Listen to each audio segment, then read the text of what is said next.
Hi, I'm Scott Blakely with Blakely Bassoon Studios and Lil Ass Kicker's Bassoon Reeds. Welcome to my three-part series on how I use power tools to make bassoon reeds. Power tools, making reeds with power tools, they're so cool. Bassoon reeds with power tools. In this first video, I'm going to be showing you how I use a Dremel, also known as a rotary tool, which runs between about 5,000 and 25,000 rotations per minute. First of all, I don't use an actual Dremel. This is kind of an off-brand tool, but I like it a lot because it's really kind of thin here. It has a sort of nice grippy texture.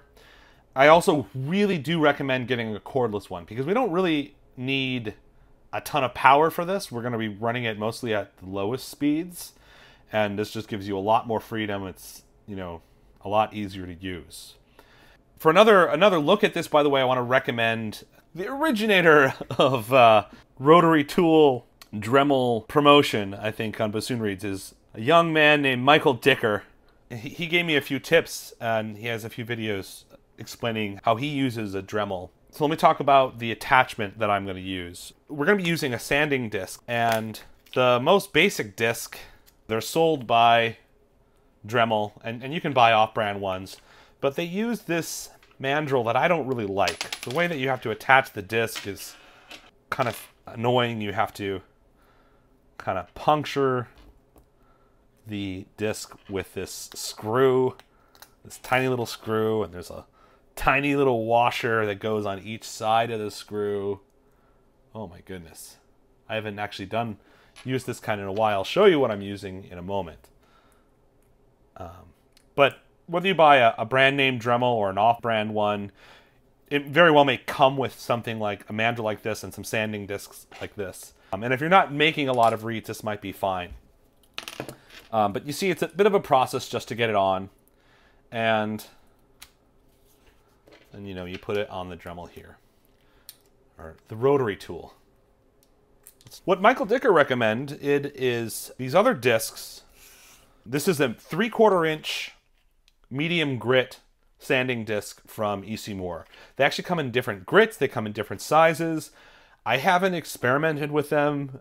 This is just what Michael Dicker recommended, and since he's been using this for so long, I went with his recommendation, and I have no complaints. It uses a different mandrel, and it's really just so much simpler. It snaps on like that. And because the backing on this is plastic, when this gets kind of full of fiber, it's really easy to just rinse it off in the water, and I'll show you that in a second, and keep using it. Like, you can get a lot of mileage out of one of these. Now, the mandrel is actually a little bit long, so I used my rotary tool to cut this shorter. One other quick thing to note is that the shank here is a little bit skinnier than the Dremel brand. This is a 3/32 inch shank. So I've just bought a set of collets in different sizes. Presumably I got one that's 3/32 inches, but they weren't well labeled. So you have to change that out if you want to use the E.C. Moore discs. So once I have my collet on, I put my E.C. Moore disc on and just tighten this a 1/4 turn. Again, you should read the instructions of your power tools. Different rotary tools are going to have slightly different settings. This one goes from 5,000 to 25,000 RPM. 5,000 is kind of a lot of them start at 6 or 8,000. And I have been finding that I usually keep it at 5,000. Occasionally I'll feel a little impatient and I'll go up to 10,000. But I'm going to keep this running on the slowest setting. Since I'm going to be sanding at a really high RPM, I'm going to use a metal plaque. I usually use a plastic Rieger plaque. It still wears down the plaque, but it doesn't melt any plastic into your reed, and obviously this is going to wear down more slowly. One thing that I should mention is that I always do this when the reed is wet. This is not only because the reed is far less fragile this way, but also because as reeds take on water, they swell, and that greatly changes the thickness of the blades. There we go. Now we got 5,000 RPM. By all means, you can sort of use this the way you would a knife or a file. and just kind of, you know, work the reed. And especially if you're doing like windows or something, if you use windows, you know, or if you want to define the collar, right? That works pretty well. But this, getting good at using this obviously takes practice. And I am more practiced on a file and a knife. To me, it hasn't been worth my time to practice this and use this as my main method for scraping a reed. But there is one thing that I found this to be incredibly useful for, which is putting in a tip bevel or a chisel tip. Chisel tip? What the hell is that? Let me show you a chisel. It's not exactly shaped like a bassoon reed, but it has a slight taper, thick to thin, and at the very tip gets a lot thinner. This allows the chisel to bite into the wood while still having enough strength to keep on chiseling. The concept with a bassoon reed is pretty similar. The extra thin tip will allow the reed to start vibrating easily while still having lots of strength in back, giving it more projection and stability. What I've seen most people do, they will take a reed knife, they kind of hold the mandrel backwards, and they just kind of like, they carve it out. As much as I like my Chang double hollow ground reed knife from LC Double Reeds, I don't like it for putting in a tip bevel. Hasn't been very useful. Another thing that I've seen people do to do the tip bevel is they'll take a piece of 400, 600, 800, usually pretty high grit sandpaper, and just, you know, in a sense, that seems like that would do the trick, right?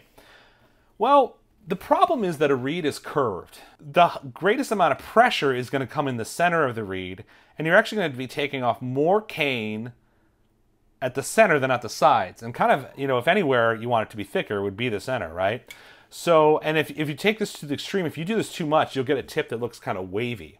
So, you know, I've been experimenting with a whole bunch of ways to put in the chisel tip. In fact, one other method that I tried in my search for the perfect tip bevel, you know, they kept saying chisel tip. Well, X-Acto and knockoffs of X-Acto make a chisel blade. I believe it's X-Acto's number 18 as well. So I thought, hey, why don't I just use a chisel blade, X-Acto. You know, I use a plastic plaque for this, and then chisel in my tip. And that worked, but it was kind of time consuming, and again, I think required a bit more practice. So I wasn't a huge fan of that. I bought the Dremel mostly with the idea of, oh, this would be a great way to scrape a reed. I feel like I could scrape a reed faster and, you know, get particular spots on a reed better if I just had some sort of power tool. As we know, that did not work out great for me, but I think it's just because largely because it needs more practice. This is cheaper, by the way, than most reed knives. So maybe if I was starting out just now, I would be using this. I'd try this instead of a reed knife. It's about the same as a good file, honestly. I think this was about 30 bucks. I'll put a link for this particular tool in the description, but I'm sure there's plenty others out there. So, what I found, what I'm doing now to do my chisel tip. I'm going to do my best here to satisfy a good camera angle. But I can now just hold this basically at the angle I want my chisel tip to be in, and slowly work my way across the very tip of the reed. And I usually do 2 passes at 5,000 RPM.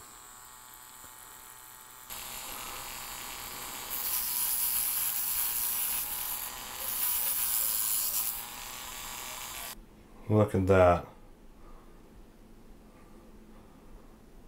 Not sure how well we can see that. Maybe I'll do a still photo of each of these too.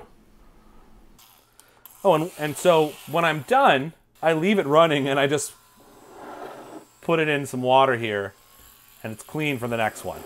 Hey Scott, why even use a plaque at all? That's a great question. I've actually done this several times without a plaque, and it just didn't work as well. My best guess is that the plaque helps stabilize the blade in place, so as the sanding disc is rotating, it stays put. Now this may surprise you, but there's a lot of bassoonists out there that would argue, Hey, that's not the traditional way to do it. okay, experimentation is absolutely woven into the very fabric of bassoon reed making and bassoon playing. As far as I'm concerned, those idiots can throw out their shapers, their gougers, their profilers. Speaking of tradition, smash that subscribe button. Or wait, you smash the like? Which button do you smash and which button do you click? Subscribe and like, okay? Power tools, they're so cool. Bassoon reeds with power tools.